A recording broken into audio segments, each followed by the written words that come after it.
I run the Pregnant Women and Families program. I'm Counselor Andrea Neto, with Annie. We run a program basically for chemically addicted women and men and families. We do a lot of different the programs of alcohol and drug use. Although that you don't really look at drug use in the family, but it's there. But you hear it from the kids, the younger kids. We encourage a healthy lifestyle motive and improve family knowledge of community research supporting healthy lifestyles. That's within the family, or like sometimes you get it in your community, someone will come up and ask you, I need help in these areas. So we have different ways of, different programs. We have several programs that offer different services within the community. Information on traditional roles of men and women in Salah. And try and stay safe, and that's one of the things about this curriculum that tells them. And it also teaches them things about their brain and their body, and to make good choices. We also do the Red Cliff curriculum, which has been around for years and years, and that's culturally specific.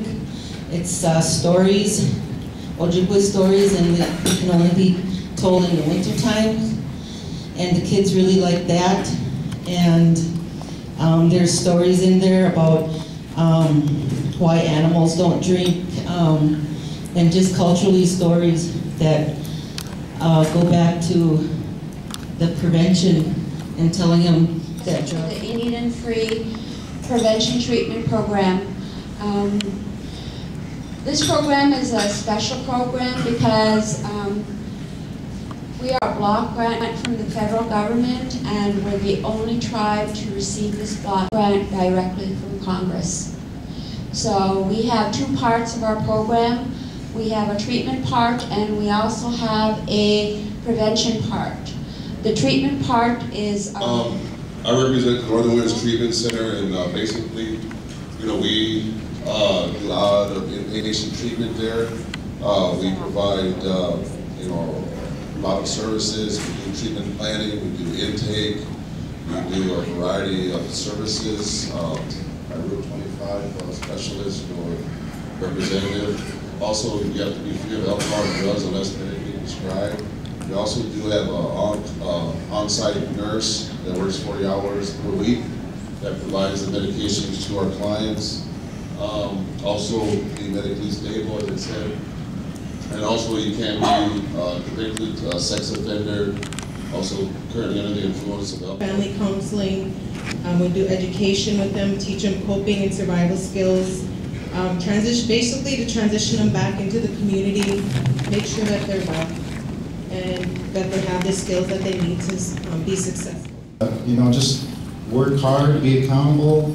Don't take yourself too seriously, because sobriety is a fun thing. Some people get too overboard with it.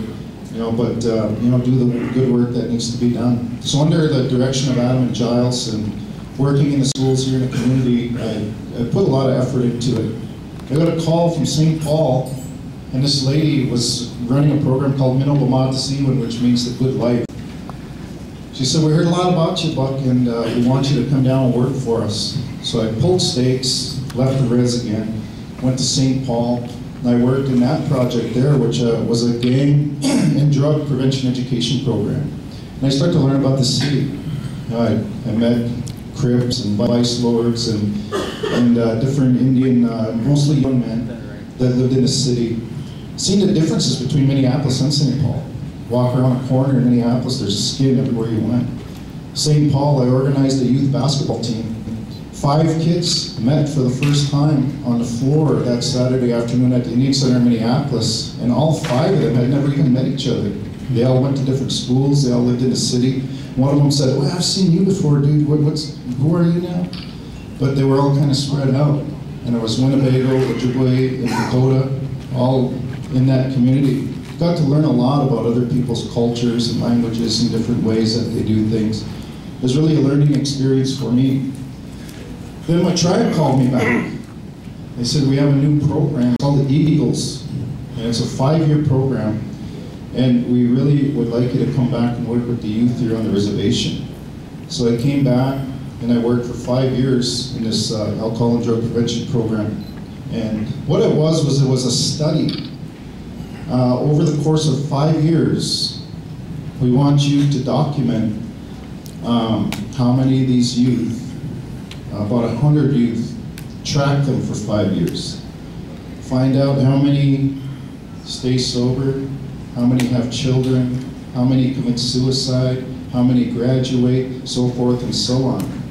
And at the end of this 5 years, we'll determine whether or not we fund you again.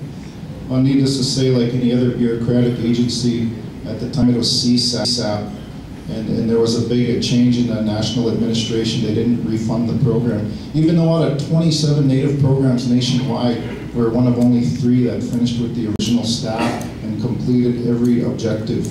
I spent sometimes 7 days a week, working weekends and evenings dedicated to the youth.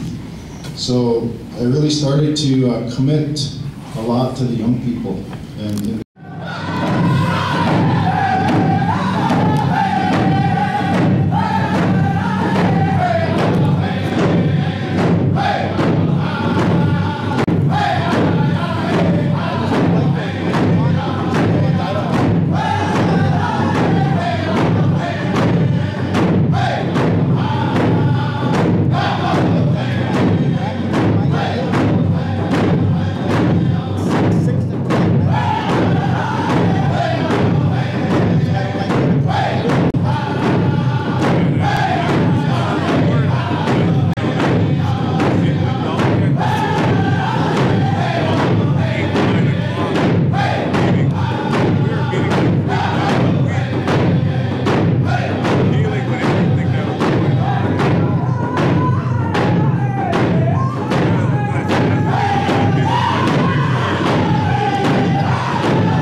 Yeah,